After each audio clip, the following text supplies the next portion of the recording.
Hello everyone, this is Donna, and this is Endgame Chapter 15.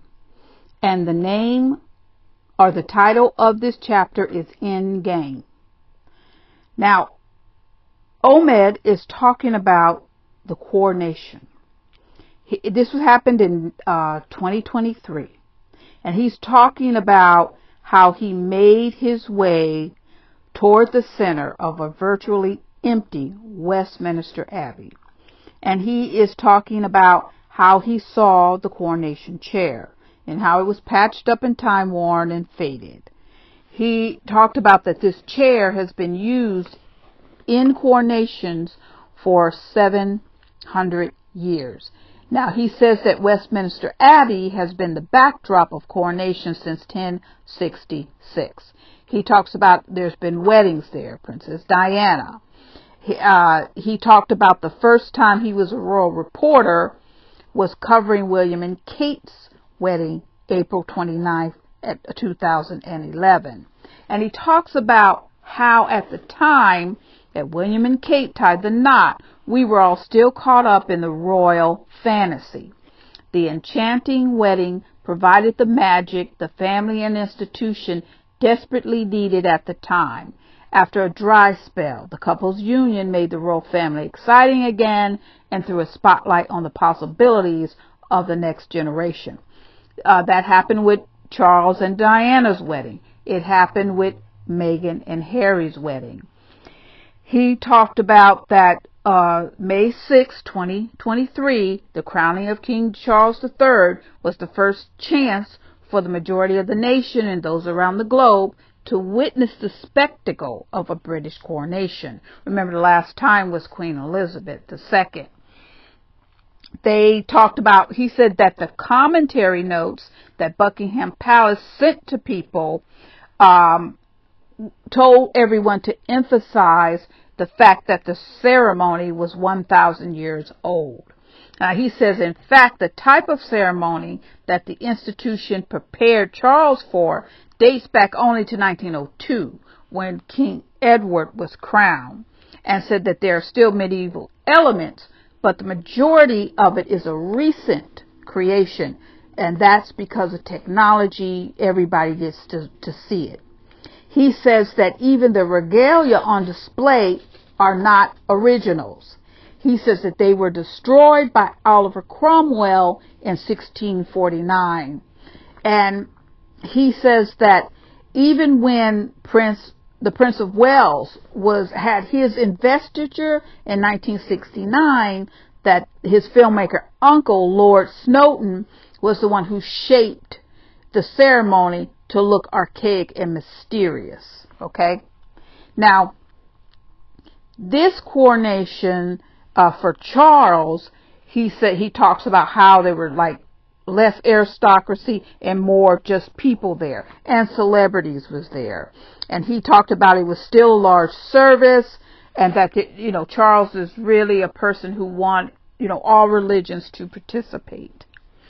Now, he talks about the pledge and how that was a scandal, how the request to pledge allegiance felt like a ridiculous call for servitude, and that nobody wanted to do that, and that the palace asked them to tone it down a bit. And so it ended up just being anybody in the congregation who wished to offer their support could. Okay? Now, he talks about the difference between Charles and William, and he talks about how William was late and how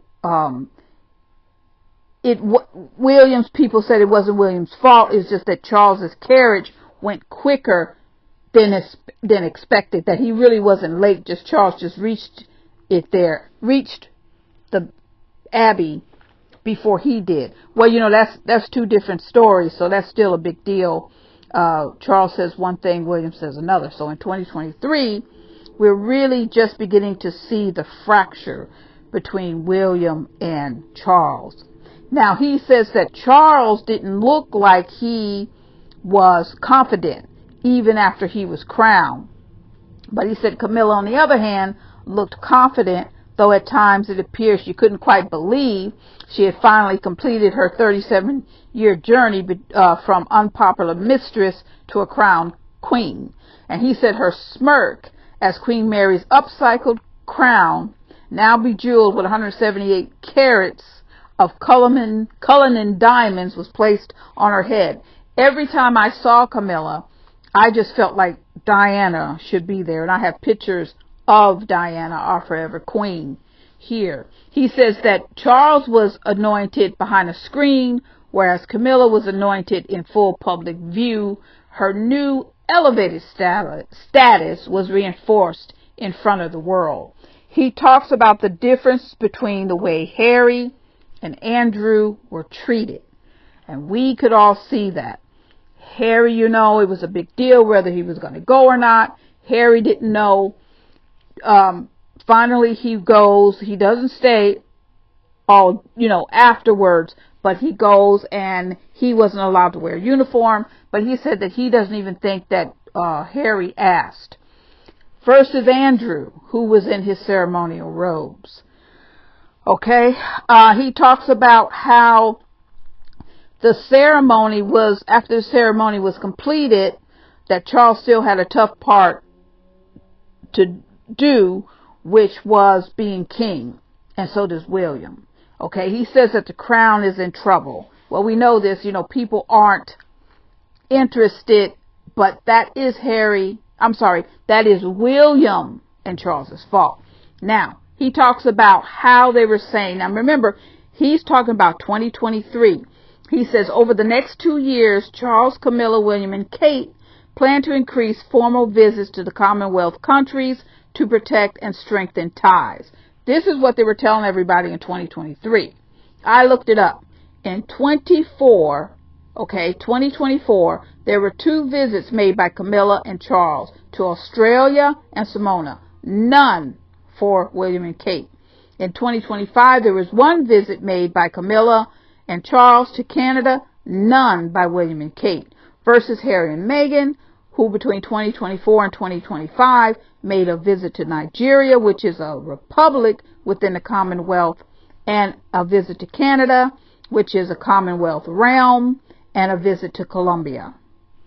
So William and Kate, as we know, they're not working. People are very upset at all the vacations that they're taking. All right, and Harry, it seems to be the most working royal besides Anne and Charles.